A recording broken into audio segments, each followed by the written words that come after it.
안녕하세요. 경희대학교 병원 신경과 오성현입니다. 오늘은 실신경 척수염의 치료 중 제일 대표적인 치료제인 미코페놀레이트, 저희가 셀세트라고 알고 있죠. 미코페놀레이트의 급여 변경이 올해 10월 1일 날 고시되면서 관련 내용을 안내드리기 위해 준비했습니다.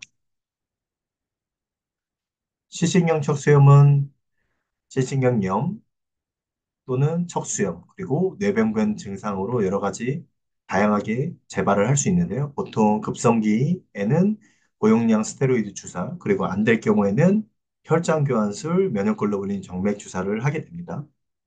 그 이후에 장기적인 재발 방지 치료를 하는 게 제일 중요한데요. 특히 실신경 척수염 같은 경우에는 재발을 한 번이라도 줄이는 게 장기적인 후유증을 막는 제일 중요하기 때문에 저희가 보통 아자시오프린 또는 미코페놀레이트라는 약을 초기에 쓰게 됩니다. 이 두 가지 약물은 비슷한 효과와 그리고 부작용도 좀 비슷할 수 있는데요. 우리가 빈혈이나 아니면은 백혈구 감소, 그리고 간 수치 이상, 그리고 기회 감염 등을 생각할 수 있습니다. 원래는 미코페놀레이트가 아자시오프린, 이뮤란에 부작용이 있거나 반응이 없는 경우에만 사용을 할 수 있었습니다.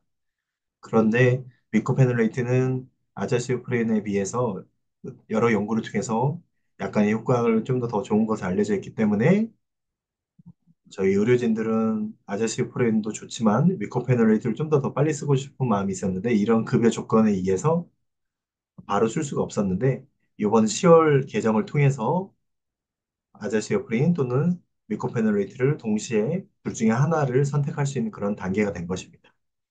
이런 조건으로 인해서 아자시오프린과 미코페놀레이트를 치료를 하게 되는데 이 두 가지를 치료하면서도 당연히 재발을 할 수 있겠죠. 재발을 하는 경우에는 리투시맘이라는 6개월에 한 번씩 주사 맞는 형태의 좀 더 높은 효과의 한 클론 항체 치료를 할 수 있게 됩니다.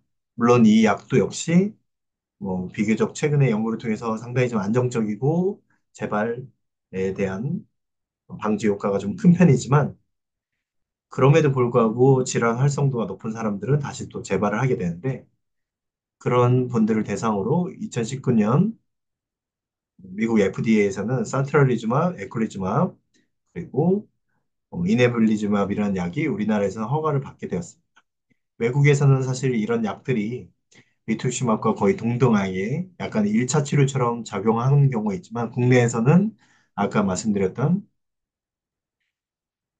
이뮤란 셀셉트 그리고 그 다음 단계로서 리투시맙 그리고 그 다음 단계로서 이런 약물을 쓸 수 있는 조건이 되고 현실적으로는 살트랄리즘압과 에클리즘압만 어, 급여 승인이 되었기 때문에 쓸 수 있고 나머지 약들은 비급여이기 때문에 비용이 너무 비싸서 현실적으로 환자분들이 쓸 수 있는 약은 없다고 보시면 되고 이네빌리즘압과 라블리즘압 그러니까 엄리즈나 또는 울토미리스라는 약물은 곧 앞에 조건들이 마련되어 있기 때문에 급여가 되지 않을까 생각하고 있습니다. 기존의 치료 방식으로는 급성기 재발을 했을 때 고용량 스테로이드를 주사를 쓰고 만약에 효과가 부족하면 혈장 변수를 합니다. 그 다음 단계로서는 장기 재발 방지 치료를 하게 됩니다. 아저씨프린과 그리고 미코페놀레이트를 쓰고 싶은데 예전 같은 경우에는 아저씨프린 쓰다가 그리고 만약에 혹시 재발을 하거나 부작용이 심하면은 미코페놀레이트를 쓸 수 있는 구조였다면은 이번에 새로 바뀐 그 조건으로 인해서 아자시오프린이나 미코페놀레이트 둘 중에 하나를 쓰다가 만약에 재발이나 후유증이 생기면 리투시맙을 쓰고 그 다음 단계에서 사트라리즈맙이나 에크리즈맙 이 둘 중에 하나를 쓸 수 있는 조건이 되었습니다. 이 앞에 조건에 단계가 하나가 있으면은 그만큼 재발을 또 다시 한번 경험을 하거나 또 그 재발이 아주 심각한 후유증을 남는 경우가 많기 때문에 이 단계가 좀 간략해지고 그리고 경우에 따라서는 저희는 뭐 리투ξ시밥이나 이 치료제들이 좀 더 앞 단계로 가고 싶은 마음은 있지만 국내 조건에서는 일단 그나마 한 단계가 좀 없어진 게 그나마 다행이라고 생각하고 있고 이런 단계로 치료를 할 수 있음에 따라서 재발의 방지 효과도 좀 더 높아지지 않을까 생각됩니다. 그리고 제가 속한 대한신경면역학회에서는 제가 홍보이사로 활동하면서 실신경 척수염 범주질환 바로알기라는 프로젝트가 있었고 그 프로젝트에 저희 대한신경면역학회 유튜브 채널에 QR코드를 찍어 보시면은 그쪽에 대한 내용도 같이 포함되어 있어서 저희가 진단, 치료, 재활, 그리고 환자 지원제도로서 여러 가지 진료비 지원제도, 뭐 산장특례 뭐 이런 내용도 포함되어 있기 때문에 여기 와서 같이 내용을 같이 참고해 주시면 좋을 것 같고, 그리고 이런 질환들을 이겨냈던 여러 환우분들의 이야기들도 같이 들으시면은 훨씬 더 힘을 내고 그리고 잘 이겨낼 수 있지 않을까 생각됩니다. 네, 이상입니다.